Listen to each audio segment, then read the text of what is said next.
જ્યારે સારો સમય આવવાનો ન હોય ત્યારે આવતા સંકેતો. જીવનમાં ખરાબ સમય ચાલતો હોય તે પહેલાં દેખાતા મહત્વપૂર્ણ સંકેતો. માનવ જીવનમાં સારો સમય અને ખરાબ સમય બંને આવે છે. કોઈનું જીવન હંમેશા સુખી રહેતું નથી અને કોઈનું જીવન હંમેશા દુઃખી પણ રહેતું નથી. પણ એક વાત સત્ય છે, જ્યારે માણસના જીવનમાં ખરાબ સમય આવવાનો હોય અથવા સારો સમય થોડો દૂર થવાનો હોય ત્યારે કુદરત, શરીર, મન, સંબંધો અને ભાગ્ય બધું જ પહેલાથી જ સંકેત આપવાનું શરૂ કરે છે. આ સંકેતોને જો આપણે સમયસર ઓળખી લઈએ તો જીવનમાં આવનારા નુકસાનથી બચી શકાય છે. ચાલો હવે આપણે વિગતવાર સમજીએ કે જ્યારે સારો સમય આવવાનો ન હોય ત્યારે કયા સંકેત જોવા મળે છે. 1. મનમાં સતત નકારાત્મક વિચારો આવવા લાગે. જ્યારે સારો સમય દૂર થવાનો હોય ત્યારે માણસનું મન અચાનક બદલાઈ જાય છે. આવા સંકેતો દેખાય. હંમેશા મારું કંઈ નહીં થાય એવું લાગે. કોઈપણ કામ શરૂ કરતા પહેલાં ડર લાગે. મનમાં ચિંતા અને ગભરાટ વધે. ખુશી મળતી નથી અને જીવનથી રસ ઓછો થવા લાગે. મન નકારાત્મક બનવું એ ખરાબ સમયનો પહેલો સંકેત છે. 2. નાની વાતે ગુસ્સો આવવા લાગે. સારો સમય ચાલતો હોય ત્યારે માણસમાં શાંતિ હોય છે, પણ ખરાબ સમય નજીક આવે ત્યારે માણસની અંદર ચીડચીડાપણું વધી જાય છે. માતા પિતા પર ગુસ્સો અને પત્ની પતિ સાથે ઝઘડો. બાળકોની વાત પણ સહન ન થાય. મિત્રોની વાત ખોટી લાગે અને કામમાં ધ્યાન ન લાગે. આ એ સંકેત છે કે મન અને ભાગ્ય બંને અસંતુલિત થઈ રહ્યા છે. 3. ઊંઘ બગડી જાય છે. Sleep problem. કુદરતનો નિયમ છે, જ્યારે જીવનમાં તકલીફ આવવાની હોય ત્યારે ઊંઘ ખરાબ થઈ જાય છે.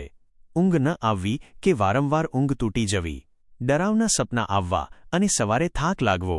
જો લાંબા સમય સુધી ઊંઘ બગડેલી રહે તો સમજવું કે જીવનમાં અશાંતિનો સમય શરૂ થઈ રહ્યો છે. 4. પૈસા આવતા હોવા છતાં બચતા નથી. ઘણા લોકો કહે છે, મારી કમાણી સારી છે પણ પૈસા ટકતા નથી. આ બહુ મોટો સંકેત છે. અચાનક ખર્ચ વધી જાય, વાહન ઘર બગડી જાય કે બીમારી પાછળ ખર્ચ થાય. પૈસા ઉધાર આપવા પડે અને હાથમાં પૈસા રહે જ નહીં. આ સંકેત બતાવે છે કે ભાગ્યનો સપોર્ટ ઓછો થઈ રહ્યો છે. 5. શરીરમાં વારંવાર નાની બીમારીઓ થવા લાગે. જ્યારે સારો સમય દૂર થતો હોય ત્યારે શરીર પણ સંકેત આપે છે. માથું દુખવું, પેટ ખરાબ થવું, વારંવાર તાવ, શરીરમાં કમજોરી, શ્વાસ લેવામાં તકલીફ કે બ્લડ પ્રેશર વધવું, ઘટવું.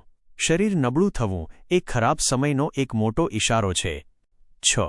આંખોમાં તેજ ઓછું થઈ જાય. જ્યારે માણસનો સમય સારો હોય ત્યારે આંખોમાં એક અલગ તેજ હોય છે, પણ ખરાબ સમય નજીક આવે ત્યારે આંખો થાકેલી લાગે, ચહેરા પર ચમક ન રહે અને ઉદાસ લાગે. લોકો કહે, તું પહેલા જેવો નથી લાગતો. 7. ઘરમાં વારંવાર કલેશ અને તણાવ વધે. ઘરે મંદિર છે, પણ જ્યારે ખરાબ સમય આવે ત્યારે ઘરમાં ઝઘડા વધે. કોઈને કોઈ હંમેશા ગુસ્સે રહે, શાંતિ રહેતી નથી. ઘરમાં અશાંતિ વધવી એટલે સમજી જવું કે સમય ખરાબ થતો જઈ રહ્યો છે. 8. ખરાબ લોકો સાથે મિત્રતા થવા લાગે. ખોટા મિત્રો નજીક આવી જાય અને સાચા મિત્રો દૂર થઈ જાય. માણસ દારૂ, વ્યસન તરફ વળે અને ખરાબ સલાહ માનવા લાગે. 9. જે કામ સહેલાઈથી થતું હતું એ અટકવા લાગે. કામ અટકે, વારંવાર અવરોધ આવે, ફાઇલ, કાગળમાં સમસ્યા ઊભી થાય. આ સંકેત સીધો બતાવે છે કે ભાગ્યમાં અવરોધ ઊભા થઈ રહ્યા છે. 10. પૈસા અને નોકરી, બિઝનેસમાં અચાનક નુકસાન. ગ્રાહકો ઘટી જાય, નોકરીમાં અપમાન કે બોસ સાથે ઝઘડો થાય. ખરાબ સમય આવતા પહેલા પ્રગતિ અટકી જાય છે. અન્ય મહત્વના સંકેતો. 11. પૂજાપાઠમાં મન ન લાગે, મન ભટકે અને આધ્યાત્મિકતા પ્રત્યે રસ ઘટે. 12. અચાનક અશાંતિ અને ભય વધે, કંઈક ખરાબ થશે તેવો સતત ડર લાગે. 13. આત્મવિશ્વાસ ઘટી જાય, નિર્ણય લેવામાં ડર લાગે અને દરેક વસ્તુમાં શંકા જાય. 14. વારંવાર અપમાન થવા લાગે, લોકો તમારી વાત ગંભીરતાથી ન લે અને કદર ન કરે. 15. સંબંધોમાં દુરાવા લાગે, પ્રેમમાં તણાવ અને મિત્રો પરિવાર સાથે વિશ્વાસ તૂટે. 16. પક્ષીઓ અને પ્રાણીઓના સંકેત, કૂતરો રાત્રે રડે કે બિલાડી રસ્તો કાપે, કુદરતી સંકેતો. 17. વસ્તુઓ ખોવાઈ જવી, ચાવી, મોબાઈલ કે જરૂરી કાગળો ગાયબ થવા લાગે. 18. વારંવાર અકસ્માત, વાહન અથડાવવું, પડી જવું કે રસોડામાં નાની આગ લાગવી. 19. પૂજાના ચિહ્નો, દીવો વારંવાર બુઝી જવો કે પૂજાનો ફોટો પડી જવો. 20. અશુભ સપના, કોઈના મૃત્યુના, સાપના કે અંધારાના સપના આવવા. 21. સફળતા ન મળવી, મહેનત છતાં, ઇન્ટરવ્યૂ કે બિઝનેસમાં નિષ્ફળતા. 22 નિરાશા વધવી, મન સતત દુઃખી રહે અને આત્મા થાકી જાય. 23 વર્તન બદલાવો, માણસ અહંકારી બની જાય કે બીજાને નાના સમજવા લાગે. 24 સમસ્યાઓનું ચક્ર, એક સમસ્યા પૂરી થાય તે પહેલાં બીજી તૈયાર જ હોય. 25 નજર લાગવી, સફળતા પછી અચાનક મોટું નુકસાન થવું. 26 ખોટા નિર્ણય, રોકાણ કે સંબંધોમાં ખોટા નિર્ણયો લેવાઈ જવા.